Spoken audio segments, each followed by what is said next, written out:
Hello friends, welcome to the ISNA medical classes. Today we will discuss about nursing process. First we will discuss about introduction of the nursing process. Nursing process is a modified scientific method. Nursing process जो होता है ये एक modify किया हुआ scientific method है. Nursing practice was first described as a 4 stage nursing process.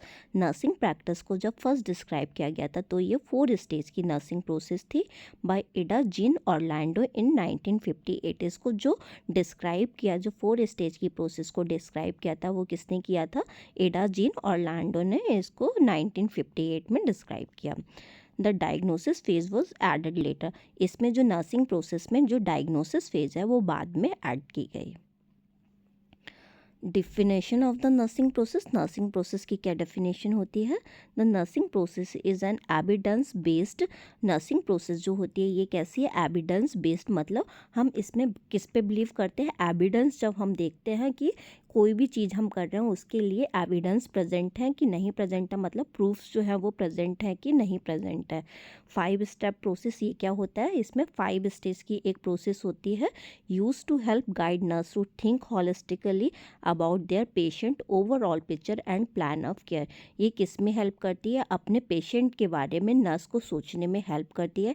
कैसे सोचने में हेल्प करती है? हॉलिस्टिकली, मतलब सारे एस्पेक्ट को ध्यान में रखते हुए, चाहे उसका फिजिकल एस्पेक्ट हो, चाहे उसका स्पिरिचुअल एस्पेक्ट हो, जो भी एस्पेक्ट होता है सारे कॉन्सेप्ट को ध्यान में रखते हुए कंप्लीट केयर को अपना जो नर्सिंग पेशेंट है, मतलब जो पेशेंट है उसकी जो नर्स होगी वो सारे एस्पेक्ट को ध्यान में रखते हुए पेशेंट की केयर करती है.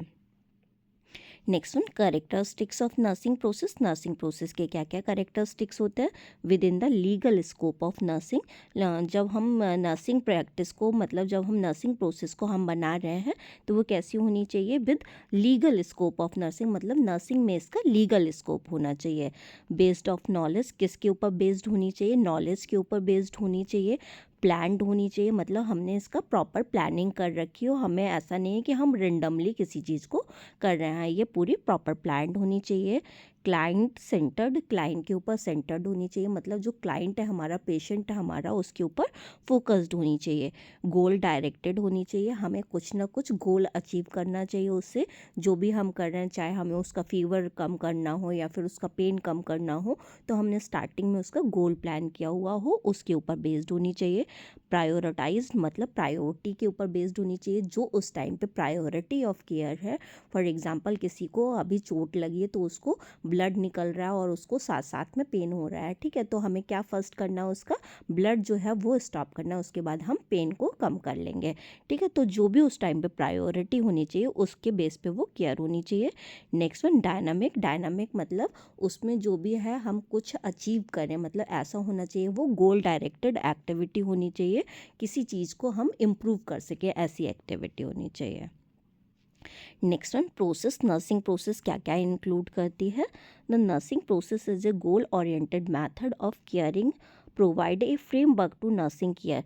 नर्सिंग प्रोसेस क्या होती है? एक गोल ओरिएंटेड मेथड है, मतलब हम इसमें कुछ ना कुछ गोल अचीव करते हैं, जिसमें क्या होती है, नर्स जो होती है वो पेशेंट की केयर करती है और ये एक फ्रेमवर्क भी प्रोवाइड करता है, मतलब हमें माइंड मैप में सेट होता है कि हमें पेशेंट की क्या केयर प्रोवाइड करनी है. It involve 7 major step. ये जो इन्वॉल्व करती है 7 मेजर स्टेप को इन्वॉल्व करती है. फर्स्ट वन क्या है? ए फॉर क्या होता है? असिस. असिसमेंट में हमें क्या करना है? What data is collected. इसमें हम क्या करते हैं? डेटा को कलेक्ट करते हैं. असेसमेंट कैसे किया जाता है? सब्जेक्टिव असेसमेंट होता है एंड ऑब्जेक्टिव असेसमेंट होता है. सब्जेक्टिव असेसमेंट में हम क्या करते हैं? पेशेंट से उसके बारे में हम डेटा कलेक्ट करते हैं, और ऑब्जेक्टिव असेसमेंट में क्या करते हैं? हम जस्ट ऑब्जर्व करते हैं पेशेंट को कि जो वो सब्जेक्टिव साइन सिम्टम्स बता रहे हैं वो हमें ऑब्जर्वेशन पे फाइंड आउट हो रहे हैं कि नहीं, और वो फाइंड आउट हो रहे हैं तो वो किसकी वजह से फाइंड आउट हो रहे हैं. नेक्स्ट वन क्या है? D for diagnose. डायग्नोस में हम क्या करते हैं? जो पेशेंट की जो एक्चुअल प्रॉब्लम होती है उस पर फोकस करते हैं हम. नेक्स्ट वन क्या है? Outcome identification. ओ फॉर क्या है हमारा? Outcome identification. आउटकम आइडेंटिफिकेशन क्या होता है? Was originally A part of the planning phase. जो ये आउटकम आइडेंटिफिकेशन है, ये जो पार्ट था वो किसका पार्ट था, बाद वाली फेज का पार्ट था, मतलब ये प्लानिंग फेज का पार्ट था. What has recently been added as a new step in the complete process. But अभी जब इसको अपडेट किया गया तो किस में ऐड कर दिया गया, ये अलग से फेज में ऐड कर दिया गया. नेक्स्ट वन क्या है, प्लानिंग फेज में क्या होता है, मतलब हम प्लान करते हैं कि जो पेशेंट है उसको जो एक्चुअल प्रॉब्लम हो रही है उसको हमें सही कैसे करना है. नेक्स्ट वन क्या है, इम्प्लीमेंट में जो हमने प्लान किया उसको हम किस में लाते हैं, एक्शन में लाते हैं, मतलब उसमें हम अप्लाई कर देते हैं. नेक्स्ट वन क्या है, आर फॉर रेशनल में हम क्या करते हैं, इसमें हमने जो भी केयर प्रोवाइड किया उसके पीछे स्पेसिफिक रीज़न क्या, मतलब जो भी हमने अप्लाई किया उसके पीछे उसका स्पेसिफिक रीज़न क्या है. ई फॉर क्या होता है, इवेल्युएट में हम देखते हैं बाद में जब हम पूरा उसके ऊपर अप्लाई कर चुके होते हैं चीज़ों को, फिर हम देखते हैं कि पेशेंट को कितना ज़्यादा फ़र्क पड़ा है, मतलब हमने जो किया है उसका प्लान जो किया है वो उसके ऊपर वर्क कर रहा है कि नहीं कर रहा. अगर नहीं कर रहा है तो हमें उसकी फिर से केयर प्रोवाइड करनी है, अगर कर रहा है तो दैट्स ओके. फर्स्ट क्या है हमारा असेसमेंट में क्या होता है, assessment is the first step and involve critical thinking skill and data collection. Assessment क्या इन्वॉल्व करता है, हमारा क्रिटिकल थिंकिंग स्किल को इन्वॉल्व करता है, मतलब हम इसमें क्रिटिक्स निकालते हैं, ये क्यों हुआ, क्या हुआ, कैसे हुआ, उससे पूरा उसकी हिस्ट्री जानते हैं, फिजिकल एग्जामिनेशन करते हैं और उसका पूरा हम डेटा कलेक्शन करते हैं. फर्स्ट जो असेसमेंट करते हैं वो कैसे करते हैं, सब्जेक्टिव असेसमेंट. नेक्स्ट वन कैसे करते हैं, ऑब्जेक्टिव असेसमेंट. सब्जेक्टिव असेसमेंट में हम क्या करेंगे, सब्जेक्टिव डेटा लेंगे पेशेंट का. It involves verbal statement from the patient और केयर गिवर. ये क्या करता है, इसमें हम वर्बल स्टेटमेंट लेते हैं कि पेशेंट हमें बताता है कि वो कैसा फील कर रहा है, मतलब उसके अंदर क्या प्रॉब्लम्स आ रही हैं, वो पेन फील कर रहा है, किस जगह फील कर रहा है. ठीक है, अगर उसका फीवर हाई होगा तो वो बताता है कि मुझे फीवर आ रहा है या फिर हेडेक हो रहा है. जो भी पेशेंट है इसमें पेशेंट वो अपने वर्बल स्टेटमेंट बताता है कि वो क्या फील कर रहा है. नेक्स्ट वन क्या है, ऑब्जेक्टिव डेटा कैसा होता है, ये मीजरेबल होता है, मतलब हम इसको मीजर कर सकते हैं, मतलब हम इसको क्वांटिटेटिव मीजरमेंट कर सकते हैं. नेक्स्ट वन ये क्या है, टेंजिबल डाटा, मतलब इसको हम मीजर कर सकते हैं, सच एज वाइटल साइंस हो गया, हम मीजर कर सकते हैं. इनटेक आउटपुट चार्ट, मतलब कितना वो पास कर रहा है या फिर वो कितना खा रहा है, या फिर यूरिन और जो फीकल मटेरियल है वो कितना पास आउट कर रहा है, तो ये सारा अमाउंट जो होता है वो क्या होता है, मीजरेबल होता है. एंड हाइट एंड वेट, और उसका हम क्या लेते हैं, हाइट और वेट भी लेते हैं. नेक्स्ट वन क्या है, मेथड ऑफ असेसमेंट. हम मेथड क्या क्या यूज़ करते हैं असेसमेंट के लिए, क्लाइंट का इंटरव्यू ले सकते हैं. ठीक है, इंटरव्यू में वो बताएगा कि वो कैसा फील कर रहा है. तो नेक्स्ट वन क्या है, फिजिकल एग्जामिनेशन. पेशेंट का हम head to to physical examination करते हैं, उसमें करेंगे इंस्पेक्शन करेंगे, हम पाल्पेशन करके देखेंगे उसका. ठीक है, ऑस्कल्टेशन करेंगे, परकशन करेंगे, उसका पूरा फिजिकल एग्जामिनेशन करेंगे. ऑब्टेनिंग ए हेल्थ हिस्ट्री, उसकी पूरी हेल्थ हिस्ट्री लेंगे, उसकी क्या चीफ कंप्लेंट्स आ रही हैं, कोई पास हिस्ट्री तो नहीं है, पूरा उसका हेल्थ हिस्ट्री जानेंगे और उसकी प्रेजेंट की प्रॉब्लम क्या है वो भी जानेंगे. उसकी फैमिली हिस्ट्री लेंगे, उसके बेस पे हम रिपोर्ट बनाएंगे. नेक्स्ट वन क्या है, डायग्नोसिस क्या होता है, जो प्रॉब्लम है उसकी पेशेंट की एक्चुअल है उसको हम क्या कहते हैं, डायग्नोसिस कहते हैं. The nursing diagnosis is the nurse clinical judgment about the client response. जैसा क्लाइंट ने हमारा, जो पेशेंट ने हमारा रिस्पॉन्स किया उसके अकॉर्डिंग नर्स का जो क्लिनिकल स्टेटमेंट तैयार होता है वो क्या कहलाती है, डायग्नोसिस कहलाती है.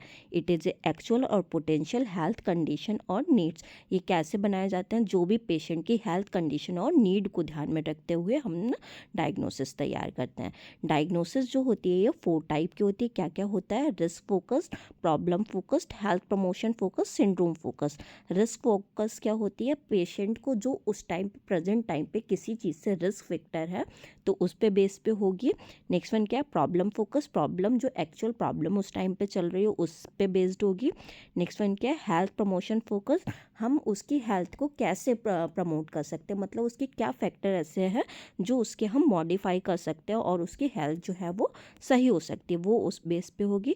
नेक्स्ट वन क्या है, सिंड्रोम फोकस मतलब जो भी उसके 3-4 साइन सिम्टम्स है जिसकी वजह से वो एक्चुअल प्रॉब्लम हो रही है या फिर उसके पास में हब ऑफ डिजीज़ है, तो उसके बेस पे जो हम डायग्नोस बनाते हैं 3-4 चीज़ों को इकट्ठा करके, वो कैसी होती है, सिंड्रोम फोकस्ड. नेक्स्ट वन क्या है, प्लानिंग क्या होता है? The planning stage is where goal and outcome are formulated. Planning phase में हम क्या करते हैं, हम गोल और आउटकम जो होता है, जो रिजल्ट आना है वो हम बनाते हैं। Are formulated then directly impact patient care based on EDP guidelines. फिर हम क्या करते हैं, जो हम एविडेंस बेस्ड प्रैक्टिस करते हैं उसके बेस पे हम पेशेंट की केयर प्लान करते हैं। These patient specific goal and attainment of such assist in ensuring positive outcome। हम क्या इंश्योर करते हैं, जो पेशेंट का आउटकम आना चाहिए वो कैसा आना चाहिए, पॉजिटिव आउटकम आना चाहिए। पहले प्लानिंग फेज जो थी ये अलग से थी, अब जो इसको आउटकम फेज जो है इसको हमने अलग से कर दिया है, ठीक है। तो ये हम अलग से भी लिख सकते हैं इसमें। Nursing care plans are essential in this phase of goal setting. तो नर्सिंग केयर प्लान्स जो बनाना होता है इस फेज में बहुत ज़्यादा इंपॉर्टेंट गोल होता है पेशेंट के लिए। मतलब जो हम इसमें क्या बनाते हैं, नर्सिंग केयर प्लान बनाते हैं। सबसे पहले क्या लिखते हैं, असेसमेंट लिखते हैं, फिर क्या लिखेंगे हम उसका डायग्नोसिस, जो नर्सिंग डायग्नोसिस सेट के, फिर क्या लिखेंगे, प्लानिंग लिखते हैं, फिर इम्प्लीमेंटेशन लिखते हैं, फिर क्या लिखते हैं हम, रेशनल जो भी उसके लिए किया है वो लिखेंगे, ठीक है। फिर हम क्या लिखेंगे, एवेलुएशन लिखते हैं। नेक्स्ट वन क्या है, इम्प्लीमेंटेशन मतलब एप्लीकेशन, मतलब हम पेशेंट को क्या अप्लाई कर रहे हैं। Implementation is the step in that nurse implement in the nursing care plan. Implementation क्या प्रोसेस होती है, इसमें नर्स जो होती है वो पेशेंट के ऊपर चीज़ें अप्लाई करती है। Performing the determined intervention that were selected to help meet the goals. ये क्या करते हैं, इसमें जो इंटरवेंशन किया मतलब जो हमने प्लानिंग किया हुआ था इसमें वो चीज़ें अप्लाई की जाती हैं और उसका रिजल्ट देखा जाता है। Delegated task and monitoring of them is including here as well. इसमें जो टास्क हैं वो अचीव कर पा रहे हैं हम कि नहीं कर पा रहे हैं, और जो हम उसको इसमें मॉनिटर भी करते हैं कि मतलब उसकी वजह से जो हम चेंज कर रहे हैं उसकी वजह से क्या चीज़ चेंज हो रही है, उसके वो सही हो रहा है कि नहीं हो रहा है। Next one evaluation. इवैल्यूएशन क्या होता है, जो हमने किया है उसका क्या रिजल्ट आया है, ठीक है। तो हम लास्ट में पेशेंट को क्या करते हैं, इवैल्यूएट करके देखते हैं।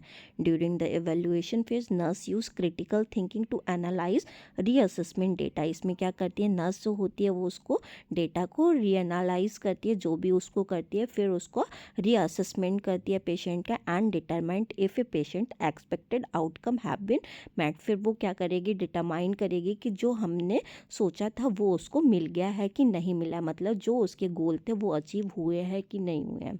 पार्शली मेंट कम मिले हैं, ठीक है, मतलब आधा जितना मिलना चाहिए था उतना नहीं मिला है, हाफ मिला या 1/4 मिला, जो भी उसका गोल है कितना अचीव हुआ है। और नॉट मेट ये भी देखती है कि जो गोल है वो बिल्कुल ही नहीं मिला है। द टाइम फ्रेम इस्टेब्लिश, जो उस टाइम पे उसने इस्टेब्लिश किए थे देखती है कि वो मिल गए हैं कि नहीं मिले हैं, आधे मिले हैं या फिर बिल्कुल नहीं मिले हैं। If outcome are not met or only partially met by the time frame indicated, the care plan should be revised। अगर जो गोल जो उसने सोचे थे वो नहीं मिले हैं या फिर आधे ही मिले हैं तो वो क्या करेगी, फिर से उसको रिवाइज कर सकती है।